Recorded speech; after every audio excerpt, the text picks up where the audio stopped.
Good morning ಸ್ನೇಹಿತರೆ, ಮತ್ತೊಂದು ವೀಡಿಯೋಗೆ ಸುಸ್ವಾಗತ.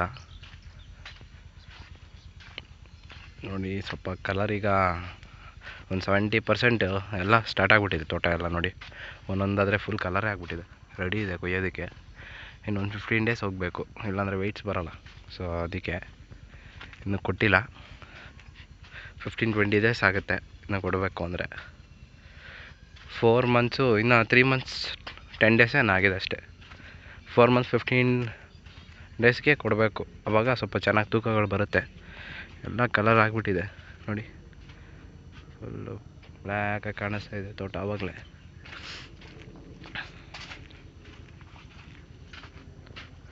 ನೋಡಿ,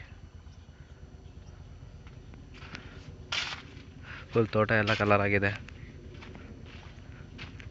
ಎಲ್ಲೂ ಒಂದು ಗೊನೆನೂ ಇಲ್ಲ ಗ್ರೀನ್ ಕಲರು. ನೋಡಿ, ಎಲ್ಲ ರೆಡ್ ಆದರೂ ತಿರುಗಿದೆ. ಅಟ್ಲೀಸ್ಟ್ ರೆಡ್ಗೂ ಬಂದಿದೆ, ಒಂದಷ್ಟು ಬ್ಲ್ಯಾಕ್ ಆಗಿದೆ ನೋಡಿ. ಕ್ವಾಲಿಟಿ ಚೆನ್ನಾಗಿದೆ ಈ ಸರಿ. ಸೊ ಅದೊಂದು ಯೋಚನೆ ಇಲ್ಲ. ಆದಷ್ಟು ಬೇಗ, ಅಂದರೆ ಮಳೆ ಬಂದರೆ ಪ್ರಾಬ್ಲಮ್ ಆಗುತ್ತೆ ನಮಗೆ. ಮಳೆ ಬಂದರೆ ಸ್ವಲ್ಪ ಕ್ರ್ಯಾಕ್ಸ್ ಎಲ್ಲ ಬಂದ್ಬಿಡುತ್ತೆ. ಮಳೆ ಬಂದಿದ್ರೆ ಸ್ವಲ್ಪ, ಮಳೆ ಬರೋಕ್ಕೆ ಮುಂಚೆನೇ ಕೊಟ್ಬಿಡ್ಬೇಕು. ನೋಡಿ ಗೊನೆ ಯಾವ ಥರ ಇದೆ, ಸೂಪರಾಗಿದೆ ನೋಡಿ. ಇಲ್ಲಿ ಸ್ವಲ್ಪ ಲೋಡ್ ಇದೆಯಲ್ಲ ನೋಡಿ, ಕಲರ್ ಕಡಿಮೆ ಆಗಿರೋದು ಇಲ್ಲಿ ನೋಡಿ. ಎಲ್ಲ ಫುಲ್ ರೆಡ್ ಮೇಲೆ ಇದೆ.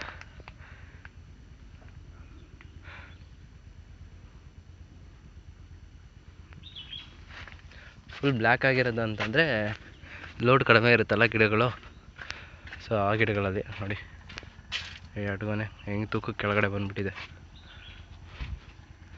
ದಾರಗಳೆಲ್ಲ ಕಿತ್ಕೊಂಡಿದೆ ಈ ಸರಿ.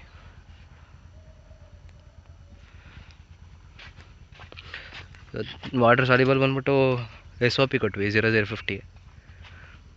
ಅದು ಬಿಟ್ಟರೆ ಇನ್ನೇನು ಕೊಟ್ಟಿಲ್ಲ. ಅದು ಒಂದು 2 ಡೇಸ್ ಏನೋ 3 ಡೇಸ್ ಆಯಿತು ಕೊಟ್ಟು. ನೆಕ್ಸ್ಟ್ ಇನ್ನೊಂದು 4 ಡೇಸ್ ಬಿಟ್ಕೊಂಡು ಮತ್ತೆ ಇನ್ನೊಂದು ಸರಿ 10 kgs ಕೊಟ್ಟರೆ 2 ತೋಟಕ್ಕೂ ಸರಿ ಹೋಗುತ್ತೆ. ಈಗ ಕೇಳೋದೇ ಅದು ಜಾಸ್ತಿ ಪೊಟ್ಯಾಶ್ ಇದ್ದರೆ ಕಲರ್ ಚೆನ್ನಾಗಾಗುತ್ತೆ, ಮತ್ತು ಸೈಜು ಇಂಪ್ರೂವ್ ಆಗುತ್ತೆ, ಹಣ್ಣು ಗಟ್ಟಿ ಇರುತ್ತೆ. ಸೊ ಮೆತ್ತಗಿರಲ್ಲ ನೋಡಿ. ಇದು ಗೊನೆ ಫುಲ್ಲು ಕ್ವಾಲಿಟಿ ಇದೆ. ಇದು ಅಷ್ಟೇ ನೋಡಿ, ಹೆಂಗಾಗ್ತಿದೆ ಗೊನೆಗಳು, ಚೆನ್ನಾಗಿ ಬರ್ತಾಯಿದೆ ಎಲ್ಲ ನೋಡಿ. ಎಲ್ಲ ಒಂದೊಂದು ಗೊನೆ ಸೈಜು, ಫುಲ್ ಒಂದು ಗೊನೆ ಇದು ನೋಡಿ, ಕಾಣಿಸ್ತಿದೆಯಾ? ಸೊ ಇದು ರೆಡಿ ಇದೆ ಅನಿಸುತ್ತೆ ಆಲ್ರೆಡಿ. ಇದು ಇನ್ನೊಂದು ಸ್ವಲ್ಪ ದಿನ ಕೊಟ್ಬಿಡ್ಬೇಕು ನೋಡಿ. ಫುಲ್ ಕ್ವಾಲಿಟಿ ಗೊನೆ, ಸಖತ್ತಾಗಿ ಬರ್ತಾಯಿದೆ. ಎಲ್ಲ ಸೈಜಸ್ಸು ಇದೆ, ಎಲ್ಲ ಚೆನ್ನಾಗಿದೆ. ಗೊನೆ ಲೆಂತು ಇದೆ ಈ ಸರಿ. ಸೊ ಇನ್ನೊಂದು ಸರಿ ಕೊಡ್ತೀವಿ ಅಷ್ಟೇ, SOP 0050. ಆಮೇಲೆ ಸ್ಪ್ರೇಸು ಜಾಸ್ತಿ ಹೋಗೋದು ಮಿಲಿಬಗ್ ಒಂದೇ. ಅದು ಬಿಟ್ಟರೆ ತೋಟ ಕೊಳೆಯೋ ರೋಗ ಇರುತ್ತೆ, ಅದಕ್ಕೊಂದು ಹೋಗ್ತೀವಿ. ಫಂಗಿಸೈಡ್ಸು ವೀಕ್ಲಿ ಒನ್ಸು, ಮತ್ತು ಇದಕ್ಕೆ ಮಿಲಿಬಗ್ಗು ಅಷ್ಟೇ, ಅದಕ್ಕೂ ವೀಕ್ಲಿ ಒನ್ಸ್ ಹೋಗ್ತಿದ್ವಿ. ಸೊ ಪ್ರಾಬ್ಲಮ್ ಇರೋಲ್ಲ, ಚೆನ್ನಾಗಿ ಕ್ಲೀನಾಗಿರುತ್ತೆ ತೋಟ. ಮಿಲಿಬಗ್ ಬಂದರೆ ಎಲ್ಲ ಸುಮ್ಮನೆ ಗೊನೆಗಳೆಲ್ಲ ವೇಸ್ಟ್ ಆಗುತ್ತೆ ನೋಡ್ರಿ. ಇದೆಲ್ಲ ಪೌಡ್ರಿ ಬಿದ್ದಿರೋದು ಹೆಂಗಿದೆ. ಸೊ ಪೌಡ್ರಿ ಪ್ರಾಬ್ಲಮ್ ನೋಡಿ, ಹಿಂಗಾಗುತ್ತೆ. ಇದೇನೋ ಸುಮ್ಮನೆ ಮಳೆ ಬಿದ್ದರೆ ಸಾಕಿದ್ದು ಹೊಡೆದೋಗ್ಬಿಡುತ್ತೆ ಹಣ್ಣೆಲ್ಲ, ಸುಮ್ಮನೆ ತೋಟ ಎಲ್ಲ ಗಲೀಜಾಗಿ ಕಾಣುತ್ತೆ. ಅದೇ ಪ್ರಾಬ್ಲಮ್ಮು.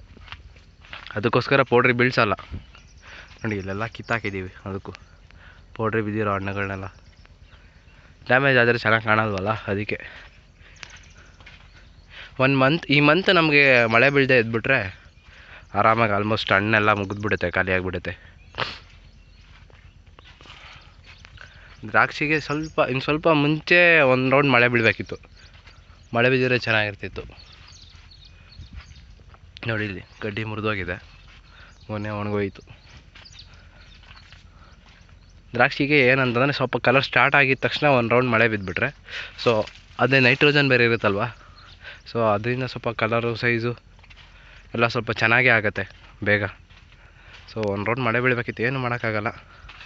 ಈ ಸರಿ ಒಂದು ಸ್ವಲ್ಪ ಲೇಟಾಗಿ ಆಗುತ್ತೆ ಮಳೆಗಳು.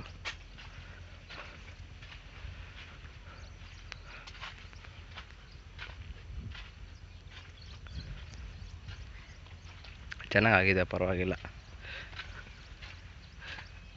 ಸೈಜು ನೋಡಿ ಸ್ವಲ್ಪ ಈ ಕಡೆಗೆ ಸ್ವಲ್ಪ ಕಡಿಮೆನೇ ಸೈಜು ನೋಡಿ, ಆ ಕಡೆ ಕಂಪೇರ್ ಮಾಡಿದ್ರೆ ಈ ಕಡೆ ಸ್ವಲ್ಪ ಕಮ್ಮಿ. ಏನು ಮಾಡೋಕ್ಕಾಗಲ್ಲ, ಎಲ್ಲ ಕಡೆನೂ ಒಂದೇ ಥರ ಇರೋಕ್ಕಾಗಲ್ಲ. ಒಂದೊಂದು ಏರಿಯಾ ಒಂದೊಂದು ಥರ ಇರುತ್ತೆ. ಮಣ್ಣು ಸಾಯಿಲ್ ಡಿಫ್ರೆನ್ಸ್ ಇರುತ್ತಲ್ಲ, ಸೊ ಸಾಯಿಲ್ ಡಿಫ್ರೆನ್ಸ್ ಮೇಲೂ ಸೈಜಸ್ ವೇರಿಯೇಷನ್ ಆಗುತ್ತೆ. ನೋಡಿ ಇಲ್ಲಿ ಈ ಗಿಡದಲ್ಲಿ ಇದು ಕಡಿಮೆ ಇದೆ, ಬೆಳೆ ಕಡಿಮೆ ಇದೆ, ಸೊ ಕ್ವಾಲಿಟಿ ಸೂಪರಾಗಿದೆ. ಸೊ ಬೆಳೆ ಜಾಸ್ತಿ ಕಡಿಮೆ ಇರೋ ಕಡೆ ಎಲ್ಲ ಕ್ವಾಲಿಟಿ ಬಂದಿದೆ, ಜಾಸ್ತಿ ಬೆಳೆ ಇರೋ ಕಡೆ ಸ್ವಲ್ಪ ಕ್ವಾಲಿಟಿ ಕಡಿಮೆ. ಬಟ್ ಓಕೆ, ಅಷ್ಟೇ ಹೇಳ್ಕೊಳಷ್ಟೇನು ಕೆಟ್ಟದಾಗೇನಿಲ್ಲ. ಮತ್ತು ಹೊಸ ಗಿಡ ಒಂದಿದೆ, ತೋರಿಸ್ತೀನಿ ಬನ್ನಿ. ಕಲರ್ ವೆರೈಟಿ ಮೇಲೆ ಇದೆಯಲ್ಲ, ಆ ಥರದ್ದು ನಾವೇ ಗ್ರಾಫ್ಟ್ ಮಾಡಿದ್ವಿ ಸ್ವಂತ.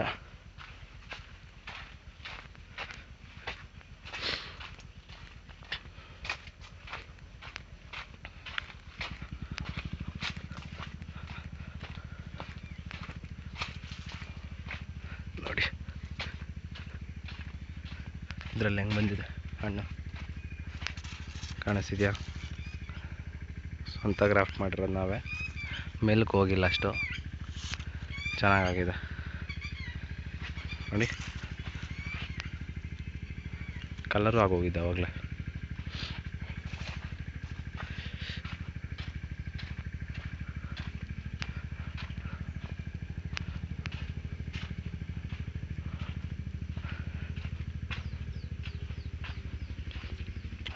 ಇಲ್ಲಿವರೆಗೂ ವಿಡಿಯೋ ಇಷ್ಟ ಆಗಿದ್ದರೆ ಲೈಕ್ ಮಾಡಿ, ಶೇರ್ ಮಾಡಿ, ಸಬ್ಸ್ಕ್ರೈಬ್ ಮಾಡಿ, ಮತ್ತು ಬೆಲ್ ಐಕಾನ್ ಕ್ಲಿಕ್ ಮಾಡ್ಕೊಳ್ಳಿ. ನೋಟಿಫಿಕೇಷನ್ ಬರುತ್ತೆ ವಿಡಿಯೋ ಅಪ್ಲೋಡ್ ಮಾಡಿದ ತಕ್ಷಣ. ಇನ್ಮೇಲೆ ಕಂಟಿನ್ಯೂಸ್ ಆಗಿ ವೀಡಿಯೋಸ್ ಹಾಕ್ತೀನಿ. ಸೊ ಸ್ವಲ್ಪ ಲ್ಯಾಪ್ಟಾಪ್ ಇಶ್ಯೂ ಇತ್ತು, ಅದಕ್ಕೆ ಹಾಕಿರಲಿಲ್ಲ. ಇನ್ಮೇಲೆ ಮುಂದೆ ಕಂಟಿನ್ಯೂಸ್ ಆಗಿ ಹಾಕ್ತೀನಿ. ಮತ್ತೆ ಸಿಗೋಣ ಮುಂದಿನ ವೀಡಿಯೋದಲ್ಲಿ. Take care.